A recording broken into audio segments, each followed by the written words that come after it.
Hey guys, what's up? So this is gonna be one of my first video reviews that I do for my YouTube channel, and welcome, you guys, welcome.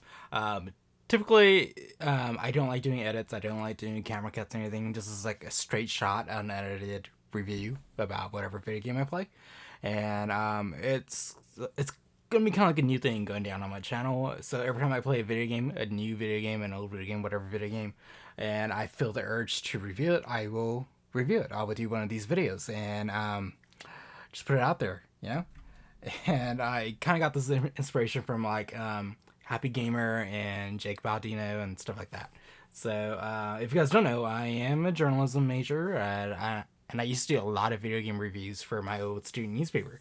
So I kind of I miss doing reviews and stuff. So I was like, okay, I'm gonna do something different for my YouTube channel, and here we go. So a little video review, hopefully nothing longer than like 10 minutes, and so this review, what I'm going to be doing right now is actually for Ratchet and Clank: A Rift Apart. I just finished it a couple of nights ago, and it was really good. It was really good. And this is coming from somebody who has never played a Ratchet and Clank game whatsoever before in my life. And what's funny is that my actual introduction to Ratchet and Clank, even though I knew it was like a game series that's been around since the PS2 era, and like, I used to be aware of it. Like, I used to be aware of the game being out and all that stuff, but I was more of a Jack and Dexter kind of fan. So, Jack and Dexter fans, there we go. But, but I knew Ratchet and Clank was out there and all that stuff, and I was always curious about it and so on and so forth. And like my proper introduction to Ratchet and Clank was actually through the movie that came out back in what was it, 2014, 2016, the Ratchet and Clank movie. And it was basically it was the movie's version. So basically it was the movie based on the game, and then there was a game based on the movie. So it was kind of like, it was this weird like wars of a snake eating itself kind of thing going down when it came out. So I watched the movie and I didn't realize it, but then I did pick up the game. I did pick up the game, the Ratchet and Clank remake game that came out on the PS4. I did pick that up, and without realizing it, I was like, "Oh, wait, the game is based on the movie, which the movie's based on the original game." So I was like, "Oh, wait, there's no need to play the game." So I didn't play the game itself, but I did enjoy the movie. I loved the characters. I loved Ratchet and Clank the way they were presented.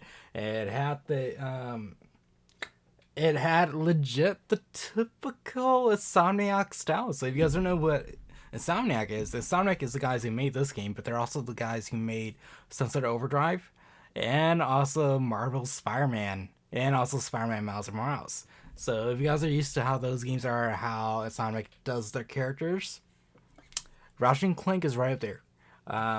Now, I'm not going to really dive into spoilers territory and everything, but I will kind of like explain that. Yes, you play as Ratchet and Clank, but then you also play as Rivet, who's on the box art, the female Lombards, and you also play as Kit. And you guys don't know who Kit is actually Clank's doppelganger. So the whole story of Rift Apart is basically Ratchet and Clank. They're fighting Dr. Nefarious, and Dr. Nefarious has I was gonna say Dominator. It has a Dimensionator. It's basically a gun that if you shoot it opens up portals to different universes, and you get to pull things in from different universes or go to different universes. And so in the game, basically Ratchet and Clank, they fight Dr. Nefarious. He has the Dimensionator, and stuff goes crazy. Next thing you know is Ratchet and Clank, they get separated. They're in a different universe, and they run across Rivet and Kit. And I'm not gonna spoil like River and Kit's story because they're basically the central focus of Ratchet and Clank, which is actually, it's funny because even though it says Ratchet and Clank on the cover and they're on the box art, you don't play as Ratchet and Clank that much in the game. You actually play as Rivet and Kit more than the actual heroes of the game. So it's a nice jumping on point for anybody who's new to the series. So I'm completely new to the series in terms of gameplay mechanics and all that stuff and like overall gameplay. And so it was nice to have a new character to latch onto and to understand the world of the universes, because there's multiple universes and stuff, and getting a hang of it and all that. So it's kind of like it's like a soft reboot of the series in a way, because Ratchet and Clank goes back 20 years, 21 years, 20 years back to the PS2 era, back to like 2002, 2003. And so there's a lot of lore, a lot of story, and all that stuff. And it's kind of like if you saw the movie, if you saw the Ratchet and Clank movie, you're already familiar with the base characters, like the normal characters in the game. And then Ratchet and Clank Rift Apart basically just flips that, and you get introduced to new characters who look sort of similar to the older characters. But these are completely new characters, new situations, new characteristics, new personalities, all of that. I personally, I loved Rivet's character in here. Like, she's brand new and everything, and she's voiced by Jennifer Hill. If you guys don't know who Jennifer Hill is, she is, I believe she was Femme Shepard in Mass Effect. So if you picked a female Shepard in Mass Effect, she would be voicing her. And I also believe Jennifer Hill is the one who voices Lightning in Final Fantasy 13. I'm not sure on that. Somebody could correct me. You guys totally go for that. But yeah, Rivet was like my favorite character in it, and Ratchet, Clank, and Kit, they're also amazing characters too, and everyone else is also amazing. Dr. Nefarious was hilarious every time you run across him in the story and stuff, and the villains, like the goons for hire, they have some of the funniest lines ever, and oh my god, there was one time in the game where you're in a boss fight with Ratchet, and Clank's on your back, and he literally says "holy," and then before he can ever say anything else, he gets it bleeped out. Like, the game legit bleeps him out, and it is the funniest thing ever, because it's so out of left field that, like, it's that weird Insomniac humor that if you play Sunset Overdrive, it's right at home. And it's one of those things where, like, as I was playing through the story, it felt like I was playing a movie. Like, Insomniac is really good at that.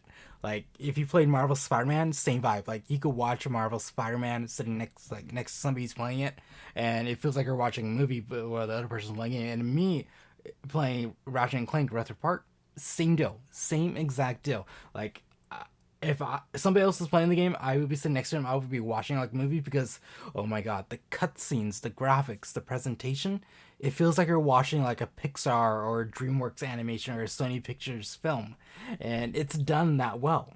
It's done that well, and so, is this like a must own if you have a PS5?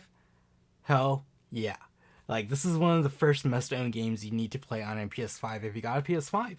And like, when you play with the controls, it's basically if you guys ever played Astrobot, where like you felt Astrobot, him walking through fields and stuff, you feel the weight on the control, you feel the minor vibrations and major vibrations on the controls, the haptics, and then also the triggers have resistance on it. So the way they do it in Ratchet and Clank is basically, if you're Ratchet or Rivet and you're walking around places, you'll actually feel the rain hit your characters, you feel them walking, you feel like the different speeds of them running. You feel that, and then also when you're using weapons and you're using the guns and stuff, it's L2 is of course the aim, but there's also tension in your aiming if you're getting hurt, you're getting damaged, or you're overusing it. And then R2 has a very unique feature in terms of not just pulling the trigger and firing the gun, but also in terms of what functionality the weapons do. So if you hold it all the way, you do the secondary fire. If you tap it, you're doing the tap it or just do it lightly, it's the primary fire. So take, for example, their starting gun. It's either you're going to tap lightly and you're going to fire a single shot, or if you hold it, you do a rapid fire spread out shot. So it's like 3 shots spread out. And that goes for all the weapons. So every weapon has that, and it's really unique. Like, the only other game that I could think of that does that similar setup is actually Returnal, which is another PS5 exclusive, which is another game you guys should get a PS5 for. But it's one of those things where, like, it's hard to describe in terms of like the controls, but it'll make sense the moment you start playing it. And then also on top of that, it does use the PS5 to its full advantage in terms of opening up portals, because if you guys didn't know, the game renders everything all at once. Like, everything is happening all at once, and the moment you go through a portal or you warp or do something, the game doesn't slow down. The game still keeps going on. It still keeps continuing, and it's really, really something that, like, talking about it doesn't do justice, and just showing a video doesn't do justice either. You need to play it, you need to feel it, you need to experience it on your own to see the difference, to see what I'm talking about, and to feel what I'm talking about, really. And but yeah, it's like this game was everything that I wanted in a PS5 exclusive in the first year of the PS5 being out. Returnal was another one, and like I would say Resident Evil Village as well, because obviously Resident Evil, but Resident Evil is a multi-platform game, as it is. But this is the first like PS5 game where it just feels good. Like it feels next gen. It feels like this is what the next gen's all about. So there you guys go, Ratchet and Clank Rift Apart. I try to avoid spoilers as much as I can because the game is really good. It hits you. It hits you on those emotional highs, those emotional lows, and all that stuff. And you just want to keep playing. You just want to keep playing. Like this came out like 2 weeks ago, and I kept putting in like at least 2 to 3 hours in it.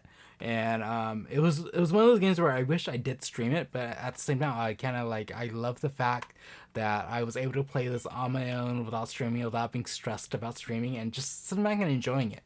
And it does make me want to go back and get the Ratchet and Clank HD collection that came out with the PS3, where it covered all the PS2 games, and also get all the other PS3 games, and then really get the full story of Ratchet and Clank, because this takes me back. It takes me back to the days where I used to play Jak and Daxter, used to play Banjo and Kazooie, used to play Sly Cooper and stuff like that as a teenager, as a kid, and back in the PS2 era, and then 64, the GameCube, and all that stuff, and like it just takes me back, and it's one of those games where it's just like the inner child enjoys it. So do I give grades when I do reviews? No, I don't. But I will say that I highly recommend this if you guys love those classic old school platforming games with a mix of like characters and memorable characters, memorable story, and just everything is just wrapped up together, and it's wow, really. It's wow. So chef kiss to Insomniac Games. You guys are doing amazing work. I can't wait to see I guess Marvel Spider-Man 2, which is your next game.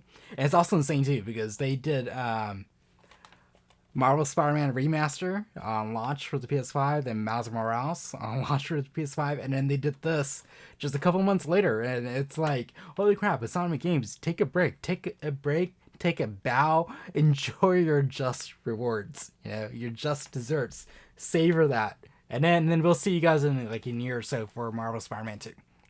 But anyways, guys, that is it for me on this little brief review for Ratchet and Clank Rift Apart. It's an amazing time. If you got a PS5, pick this up. Do yourself a favor, pick this game up. You won't go wrong with it, and it's a perfect game too to play with family members who are young and like they can't play mature centric games and all that stuff. It's that perfect blend of a good game for adults and a good game for kids too. And anyways, guys, until next time, I'll catch you guys at the next video. Coffee's on me. Later.